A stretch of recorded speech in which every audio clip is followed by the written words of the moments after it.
Assalamualaikum warahmatullahi wabarakatuh. A'udzu billahi minasyaitonir rajim. Bismillahirrahmanirrahim. Alhamdulillahirabbil alamin wassalatu wassalamu ala asyrafil anbiya'i wal mursalin wa ala alihi washabbihi ajma'in. Subhanaka la ilma lana illa ma 'allamtana innaka antal alimul hakim. Rabbi shrah li sadri wa yassir li amri wa hlul 'uqdatam min lisani yafqahu qawli. Amma ba'd. Bapak-bapak dan ibu-ibu majelis taklim langgar dan yakin yang belum hormati, mari kita sama-sama memanjatkan puji dan syukur kepada Allah Subhanahu wa taala yang mana alhamdulillah sampai saat sekarang ini masih disihatkan oleh Allah Subhanahu wa taala sehingga kita dapat berhadir di majlis atau di langgar ini dalam rangka acara melaksanakan kefarduan kita, yaitu salat maghrib berjamaah. Kemudian kita lanjutkan dengan pembelajaran ilmu fikih ataupun tausiah agama. Mudah-mudahan atas kehadiran kita semua ini selalu saja mendapat ridho dari Allah Subhanahu wa taala dan dinilai merupakan ibadah di sisinya. Amin ya rabbal alamin. Kemudian salawat dan salam mari kita sampaikan kepada junjungan kita Nabi besar Muhammad sallallahu alaihi wasallam beserta sahabat-sahabat beliau. Bapak-bapak dan ibu-ibu rahimakumullah, mari kita melanjutkan pelajaran kita pada malam ini, yaitu rukun yang ketujuh daripada rukun sembahyang, yaitu as-sujudu marrataini, sujud dua kali sujud. A'udzu billahi minasyaitonir rajim. Qala al-mu'allif rahimahullahu taala wa nafa'ana bi wa bi ulumihi fid dharain. Ar-ruknu sabi'u as-sujudu marrataini. Rukun sembahyang yang ketujuh adalah sujud dua kali sujud. Wa huwa lugatan at-tatamun wal mail wa qila al-qudu'u wa tadallul, yaitu dengan melaksanakannya dengan tumak ninah dan juga al-qudu' wal tadalluli, yaitu dengan khudu' dan merasa hina diri kita. Makanya kalau kita melaksanakan sujud, meletakkan dahi kita yang kita muliakan di atas lantai, itu menandakan at-tadallul, yaitu merasa diri hina di depan Allah Subhanahu wa taala.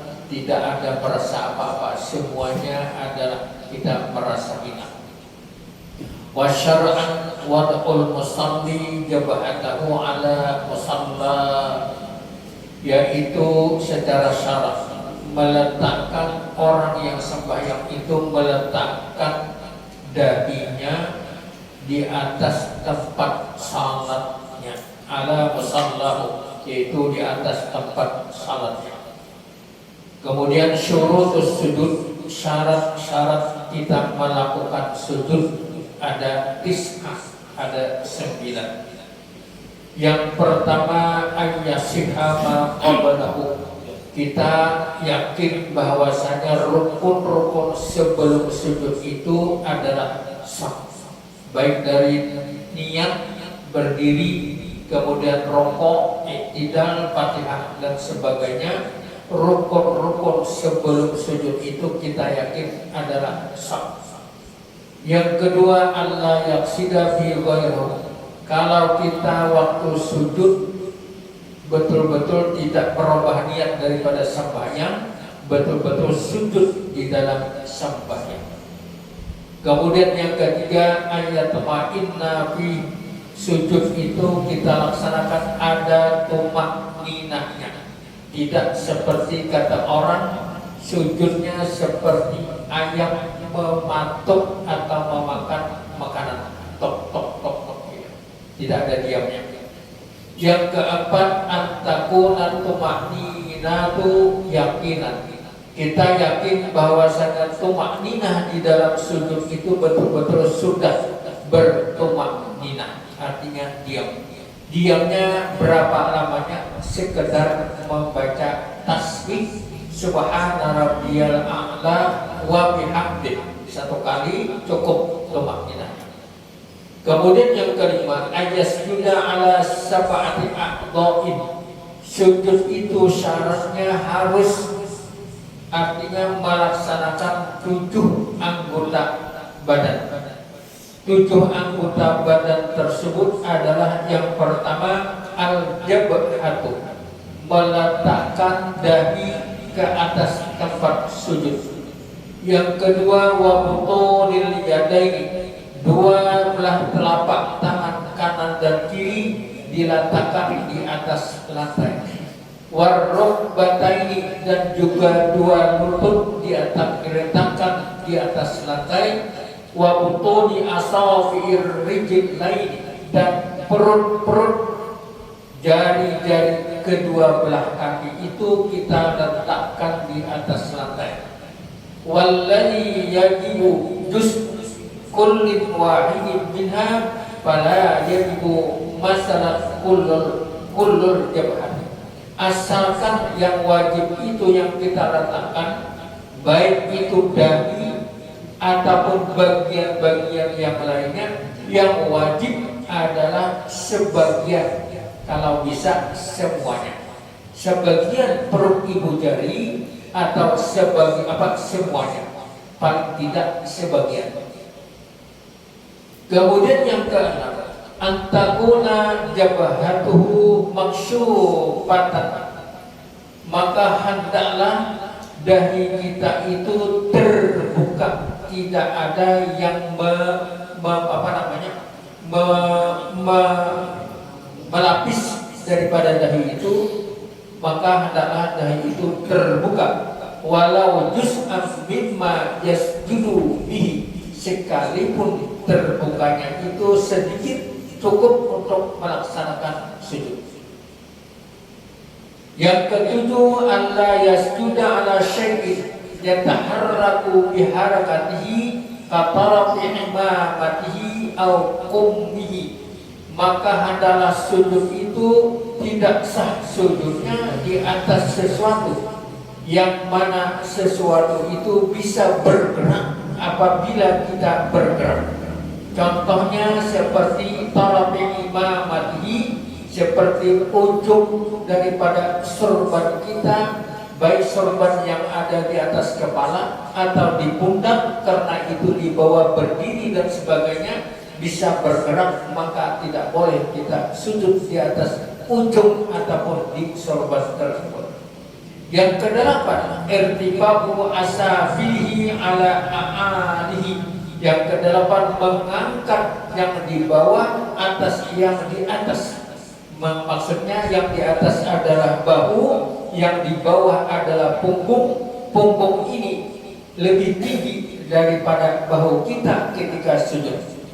Asafilhu al-ajizah, yang di bawah adalah punggung. A'alihi al-katifani, 2 bahu dan 2 badan kepala. Nanti kita terangkan kembali. Yang ke-9 syaratnya adalah at-ta'amulu bi ra'sihi bihaitsu law sajada ala qit'ati qutnin lam kasabat kama qala sahibus sabwatis sabat. Artinya memberatkan kepala kita ketika sujud. Nah, ada 9. Kita ulangi yang penting-pentingnya saja, yaitu sujud di atas 7 anggota tubuh atau anggota yang kita sujud. Pertama, dahi. Dahi ini harus terletak di atas tempat sujud. Jangan bebai ada. Nah, bebai ada. Harus terkena tempat sujud. Yang kedua, 2 belah perut tangan kita ini diletakkan di atas di atas sejadah atau tempat kita. Warrukbataini, dan 2 lutut diletakkan di atas tempat kita salat. Kemudian perut ibu-ibu, kaki 2 kaki itu diletakkan juga di atas tempat kita salat. Pertama dahi. dahi wajib dibuka, kada boleh tertutup. Umpamanya bakupiah ayat ini sambahyang kada sah talapis, atau sorban lebih duluan jatuh ke tempat disujudi, sorban itu tidak sah sujudnya. Atau talakum, ibu-ibu mandahi Cina bertalakum lapisan dalam di bawah sujud dahi tidak kena dari tempat sujud. Nah itu dahi wajib terbuka ketika sujud. Nah sekarang caranya bagaimana? Dari kita i'tidal menuju sujud, lalu apa yang kita jatuhkan dulu ketika i'tidal berdiri menuju sujud? Yang pertama adalah dua lutut. Yang kedua dua tangan. Yang ketiga adalah dahi. Yang keempat adalah hidung. Hidung sunat, dahi wajib, dua tangan wajib, dua lutut wajib. Jadi caranya ini.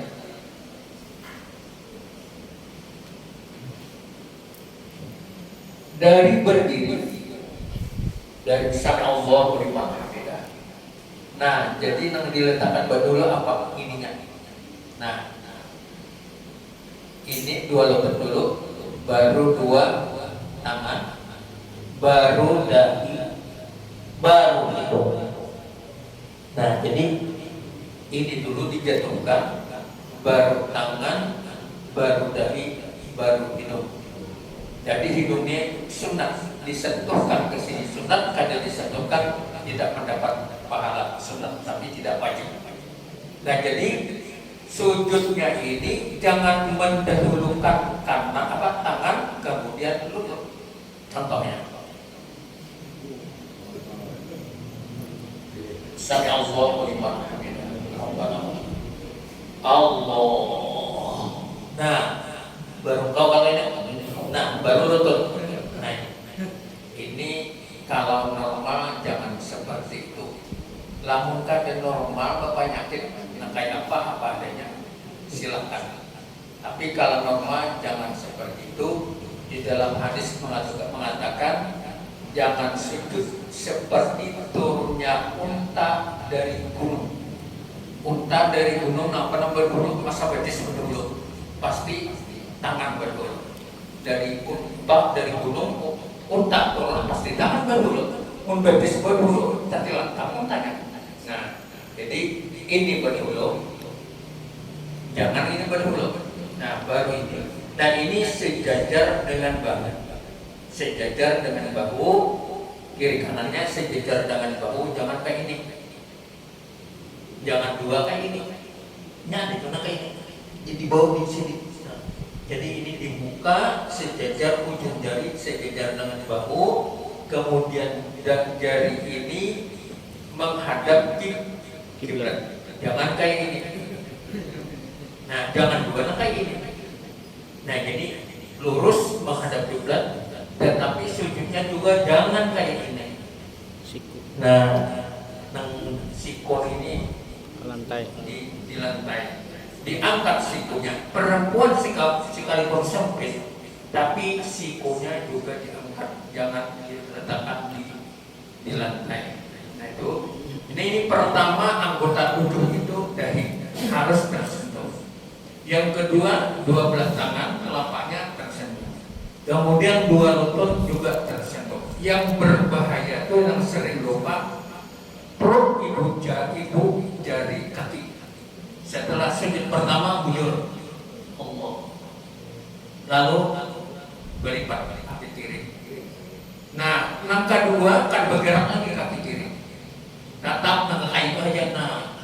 Nah kada lagi langkah itu. Nah tetap bergerak. Nah itu kada boleh. Atau sujud ini wajib. Lalu kopiah mandahi tertutup kada sah. Ibu-ibu talakum sampai ke sini kada sah. Atau kegagalan bulan kayak kataraan ayam di sini. Wahalangan. Lalu sujud nang sujud itu nang tersentuh apa? Bulan dari tetap kada siapa aja orang yang ibaratnya tetap ada salah. Nah jadi ulangnya menghadap di sini beli bak sedikit, jangan kalau ada santong. Nah itu anggota 7 itu bukan rukun, tetapi syarat sahnya sujud. Sujud rukun ada mempunyai syarat 7.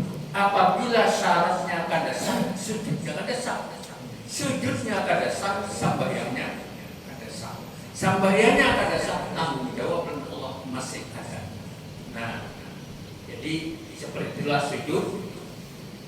Kemudian duduknya nanti ini sujud dulu. Yang anggota 7 itu yang kita perhatikan. Lalu kalau tiba bersorban,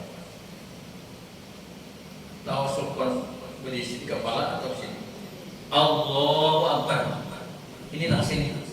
Kalau nah ini kata menyujuti sorban kita yang mana sorban kita bawa berdiri berduduk umpatnya di bawah berdiri maksudnya.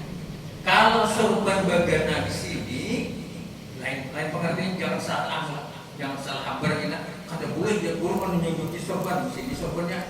Kalau kayak ini kan kada di bawah. Nah Allah Akbar. Kenapa? Orang berdiri bagana. Tapi kalau ini di kepala atau di bahu, bila ulun sujud tak sujud. Apabila ulun berdiri umpat ini ke atas. Sama lawan mukana ibu-ibu. Mukana ibu-ibu yang penggalan. Kalau terusan tidak apa-apa. Mukana yang penggalan Allah apa berdahulu di kelas ini. Nah lalu disujud. Nah lapik. Tapi kada sah. Nah ini di dalam melaksanakan sujud sekalipun enteng tetapi lamun tidak tahu bisa juga salah. Nah ini anggota. Nah kemudian wajib yang dibuka itu dahi.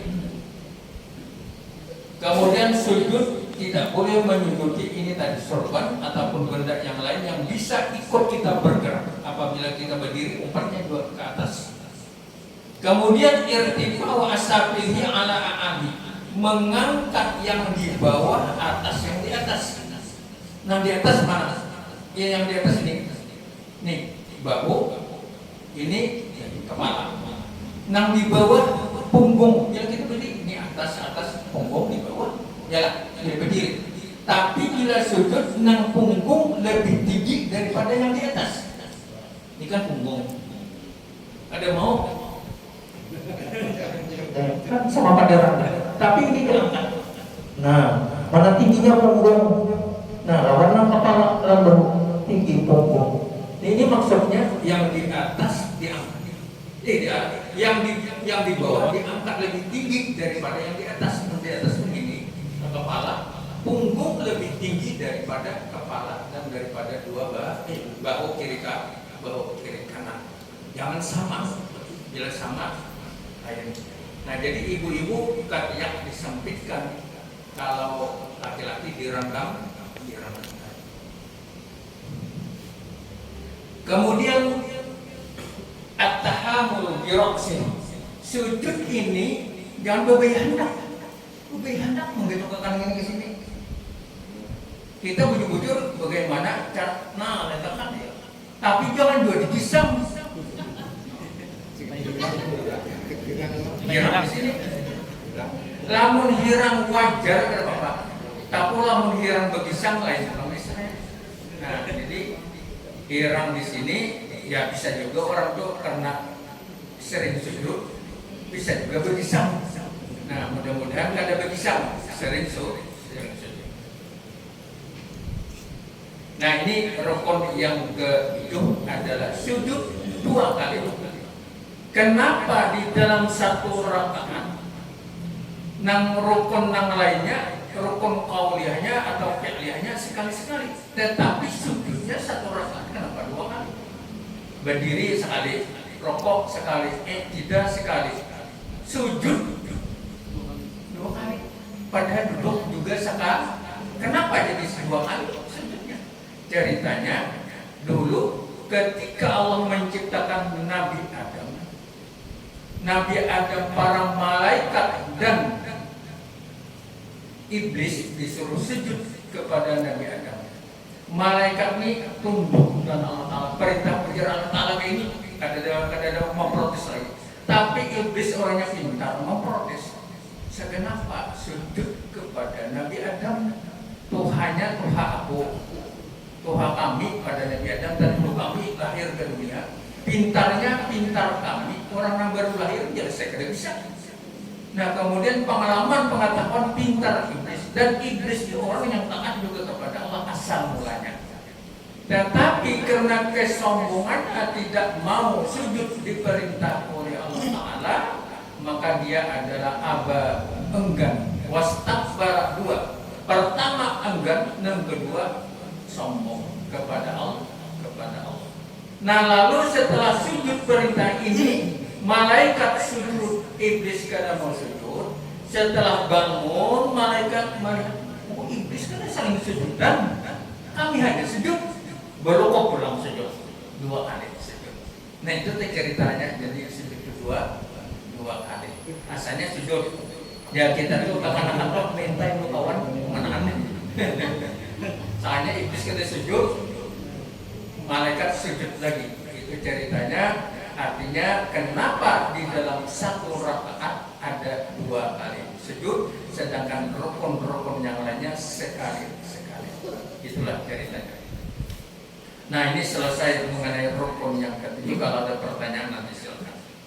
Yang ke-8 adalah al-julusu bainas sajadatain, yaitu duduk antara 2 sujud rukun ke-8. Syaratnya ada 6. Pertama, ayasihama qablahu, kita yakin rukun-rukun sebelum duduk itu ada apa? Pesam. Yang kedua, Allah yaksida bi ghairah, tidak boleh kita berniat sujud duduk itu niat yang lain, tetap niat yang pertama tadi adalah melaksanakan salat. Yang ketiga, atma'inna fi duduknya dalam keadaan ada tumaknina. Yang keempat, antakuna tumaknina itu yakinan, tumakninanya yakin. Kemudian yang kelima, ayastawiya jalisan para yakni zakana munhaniyan, maka dia duduknya betul-betul tegak. Duduknya jangan membungkuk umpamanya, kecuali penyakit. Ini setelah sujud lalu duduk. Allah Akbar, Rabbil Kiri. Orangnya sehat, normal, tegak. Jangan Rabbil Kiri. Nah ini membungkuk kada boleh. Munhanian membungkuk kalau orangnya sehat. Tapi kalau orang yang berpenyakit asam urat, macam-macam penyakit, harus kayak gini. Boleh saja kalau dia tidak normal. Kalau normal harus tegak di dalam duduknya. Kemudian Allah yutawilahu ziyadatan ala dzikri al-masyrifi wa qadri aqal at-tasyud di annahu ruknun qasir. Dan duduk antara 2 sujud itu termasuk rukun pendek, seperti kita iktidal rukun pendek, maka tidak boleh artinya menambah selain daripada bacaan-bacaan yang dimasyru'kan atau disyariatkan ketika kita duduk antara 2 sujud, yaitu berdoa Rabbil firli warhamni wajburni warfa'ni warzuqni wahdini wa'afini wa'afani. Ada 8 doa. Bacaannya doa itu hukumnya sunnah, duduknya wajib. Umpamanya sampeyan Allahu Akbar duduk antara 2 sujud, berenang ya karena bacaan clear. Kenapa? Cuma kada dapat pahala, kada dapat doa di situ paling bagus doanya. Ada 8 macam doa kita kepada Allah. Nah, jadi ada 6. Nah, sampai di sini dulu ada 6. Daripada rukun duduk antara 2 sujud, duduknya adalah duduk iftiras, menduduki kaki sebelah telapak kaki sebelah kiri, sedangkan kaki sebelah kanan berdiri. Dan duduknya adalah duduk iftiras. Ini kalau ada pertanyaan banyak ya sampai di sini dulu. Dua rukun, pertama sujud, yang kedua duduk antara 2 sujud. Kalau tidak ada pertanyaan kita lanjutkan. Kalau ada Ada? Ya. Silakan. Ya, silakan.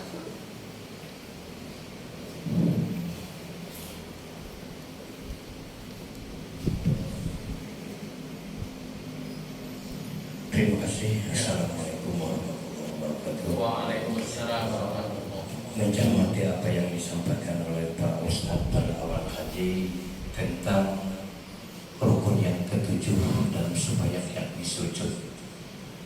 Dan sujud bisa dikatakan legal atau sah manakala telah terpenuhi 9 syarat. Sudah disampaikan tadi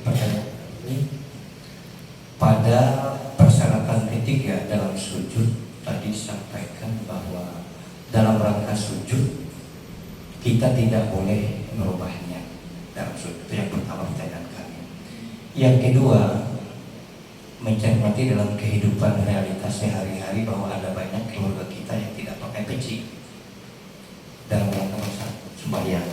Tadi dijelaskan bahwa apapun yang menghalang antara dai dengan sajadah atau persujudan secara gamblang dikatakan tidak sah. Andai kata mereka yang tidak pakai peci lantas ada beberapa elemen yang menghalang sehingga tidak menyentuh sajadah. Bagaimana itu? Terima kasih. Assalamualaikum warahmatullahi wabarakatuh. Sujud ada anggota tubuh yang wajib kita perhatikan, di antaranya yang itu termasuk dahi. Dahi wajib terbuka, dua lutut wajib tertutup karena aurat. Kemudian tangan ataupun kaki kalau terbuka itu bagus, kalau tertutup itu makruh hukumnya. Umpamanya sembahyang bakawas kaki, bakawas tangan, makruh hukumnya. Sekarang pertanyaannya, bagaimana kalau kita sujud? Ini harus kena tempat kita sujud itu. Kalau seandainya kita tidak pakai peci, katanya tidak pakai kopiah, lalu rambutnya panjang, di waktu sujud rambut menutup ke dahi, apakah sah sujudnya atau bagaimana? Kalau seandainya rambutnya menutup hanya sebagian kecil, masih tersentuh bagian-bagian dari ini, kulit ini tersentuh ke tempat sujud kita, sedangkan yang tidak, yang tertutup dengan rambut hanya bagian kecil, sah saja sujudnya. Tapi kalau menutupnya rambutnya menutup tebal, ini bagian sini kadang tersentuh dengan tempat sujud, maka tidak boleh atau tidak sah sujudnya. Nah, seperti kopiah menutup sepenuhnya. Kalau rambut umpamanya ada, ya istilahnya kayak jari ini lah kalau di sini, tapi di sini kena. Nah, makanya hanya tidak mutlak harus seluruhnya, asal sebagian tersentuh dengan tempat sujud sudah sah. Ya. Yuk, silakan.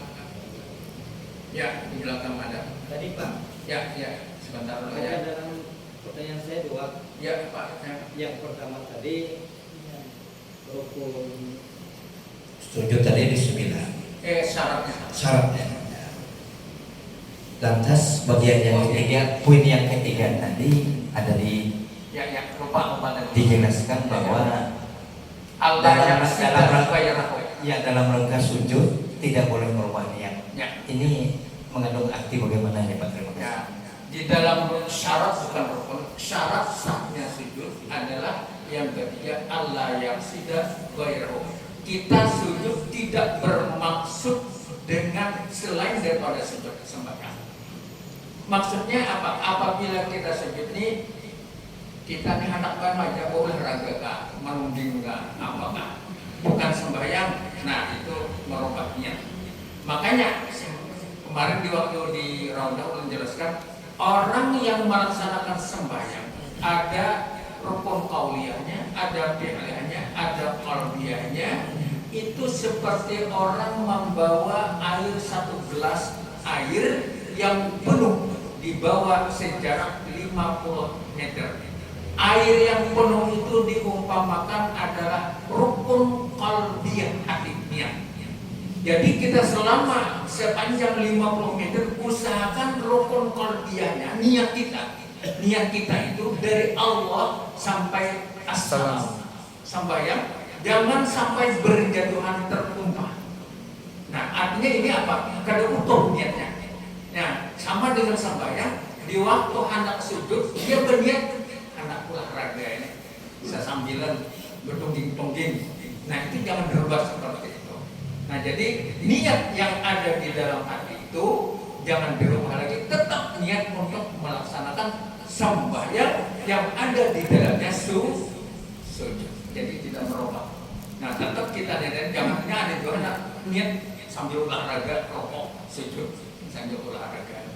Jadi jangan lupa seperti kita membawa air tadi, jarak 50 meter, usahakan rukun qalbiyahnya air yang ada di dalam cangkir yang penuh jangan sampai tumpah.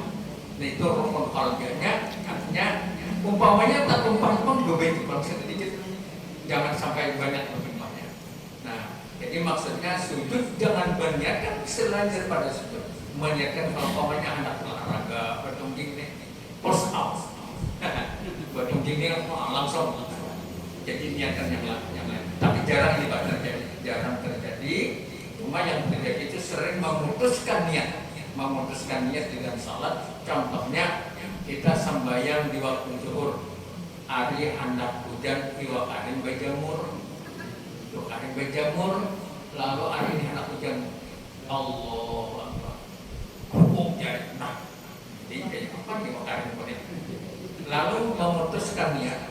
Kalau hari hujan di dalam hati, kalau hari hujan aku berbentar sembahyang.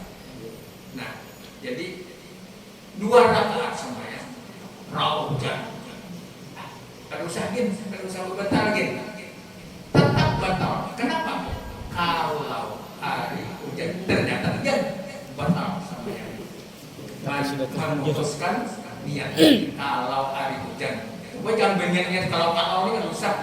Nah, jadi sekalipun dia tidak berbatal tetap tidak sah. Memutuskan niatnya berarti batal semua. Ya.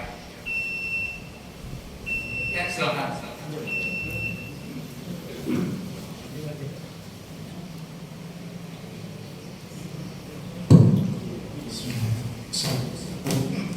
Assalamualaikum warahmatullahi wabarakatuh.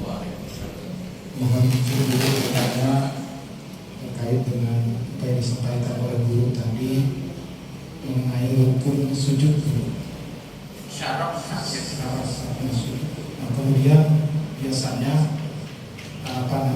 ibu jari harus menghadap ibu jari apa? kaki kita menghadap ke kiblat. Nah, kebanyakan kita memang susah untuk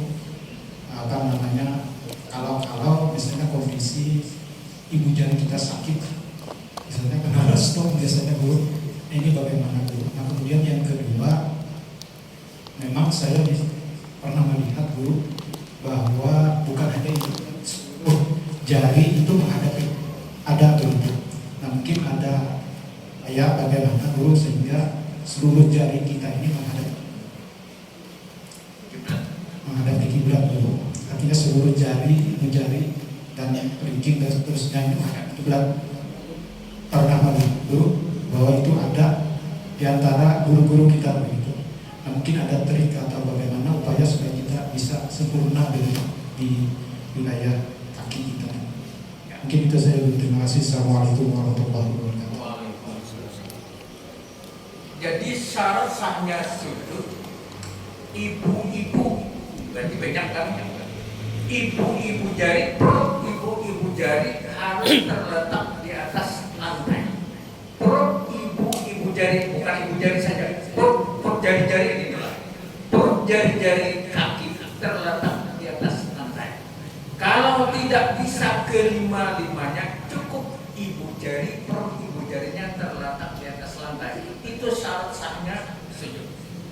Nah sekarang jari-jari yang 5, 6, 5, kalau kita bisa mengarah ke kiblat di waktu sujud, itu hukumnya sunnah. Lamun kada kawa, kada apa-apa, cuma tidak mendapat alasan. Yang jelas perut ibu jari itu harus satu paling tidak terletak di atas lantai. Kalau bisa kelima-limanya. Contohnya di waktu sujud, ini kan ini ibu jarinya. Nah ini kan terletak lalu menghadap ke kiblat. Kalau terletaknya kayak ini, kan ada ke kiblat nih arahnya kan. Nah jadi ini kalau tidak bisa kelima-limanya, cukup ibu jarinya satu kena yang nah ini gantung paling tidak itu kalau bisa kelima-limanya sunat, kalau tidak hanya satu perutnya itu. Tapi jangan atau imam sujud kedua bersujud kedua persiapan. Nah ini kalau pakai ini sujud pertama rapi firli, lalu sujud kedua ini kan bergerak lagi. Nah ini kalau bisa, kalau boleh kenyamanan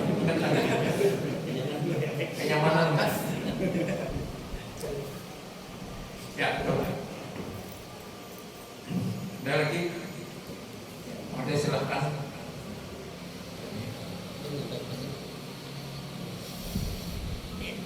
Ada kan? Pesan jawabannya sama. Ya sudah.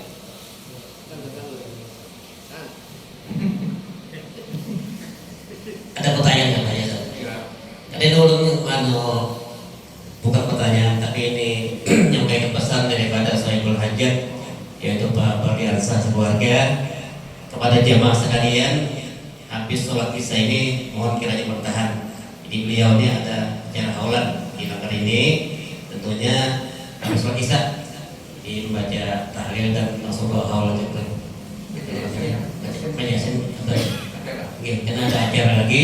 Soalnya malam ini ada rapat atau musyawarah tentang maulid untuk pengurus Langgar Muliakin. Jadi malam ini bapak-bapak, ibu-ibu mohon kiranya bertahan. Setelah sholat isya kita bersama-sama menunaikan hajat dari Pak Bardiansa sekeluarga Pak Haul malam ini.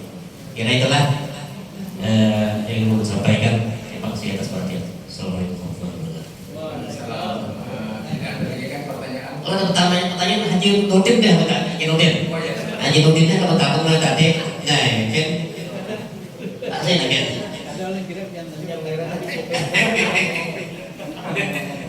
Kau jadi antum kau jadi Haji Nurdin itu.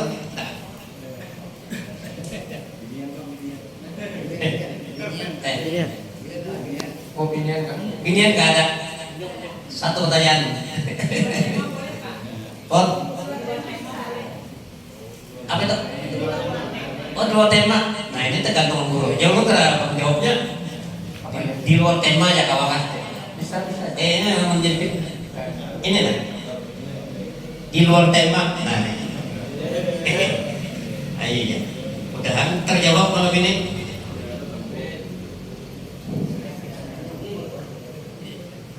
Assalamualaikum warahmatullahi wabarakatuh.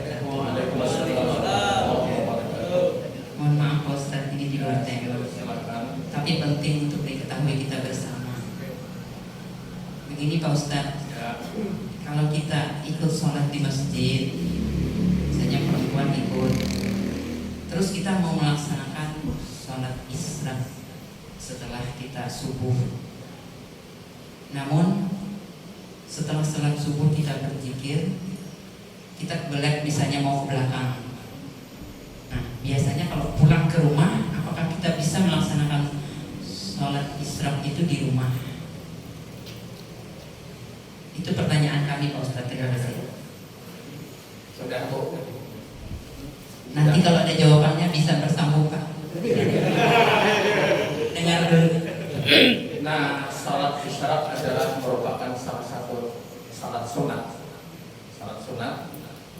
Lalu yang Nabi katakan, apabila kita sudah salat berjamaah, setelah itu tidak ada pembicaraan yang lain atau pekerjaan yang lain, maka kita melaksanakan salat isyraq 2 rakaat, pahalanya sama dengan haji dan umrah, tamat, sempurna.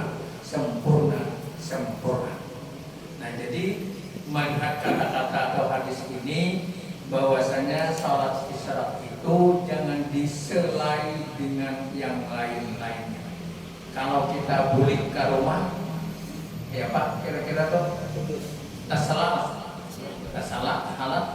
Nah, jadi diselai dengan, nah, boleh saja salat di rumah, tapi apakah kena hadis yang disampaikan Rasulullah, taman sama pahalanya dengan haji dan umrah, sempurna.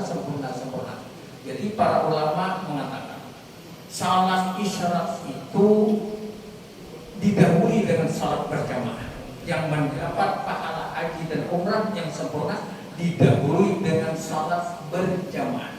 Pertanyaannya, 2 mazhab berbeda. Ada yang mengatakan salat berjamaah harus di masjid atau di langgar. Pertanyaannya, apakah sama dengan kita salat di rumah 2 lagi ini lawan anak atau beberapa orang? Apakah itu juga dikatakan salat berjamaah yang mendapatkan ibadah pahala sama dengan haji dan umrah? Ada ulama mengatakan sama, ada juga yang mengatakan tidak sama, karena berjamaah di rumah berbeda dengan berjamaah di masjid. Pertanyaan Ibu, apakah boleh kita mengerjakan salat di rumah untuk isyraq? Ya boleh saja, cuma apakah mendapat pahala haji dan umrah yang sempurna? Karena terpisah dengan dari masjid pulang ke rumah, siapa tahu di jalan pandir masalah dunia ini, tapi terpisah. Yang maksudnya itu jangan dipisah dengan pembicaraan masalah dunia. Yang jelas kalau kita habis sembahyang berzikir sampai waktu isya diri. Nah, itu Bu. Kalau lanjut silakan. Ini Pak, terima kasih Pak. Cuma tambahan sedikit. Ya. Waktu sholat isyraqnya itu sekitar berapa menit, misalnya sudah terbit matahari itu misalnya jam 5:03. Jadi selang waktunya itu beberapa menit lagi Pak, kita boleh melaksanakan sholat isyraqnya. Yang sholat isyraqnya Itu. Berapa menit sholat isyraqnya?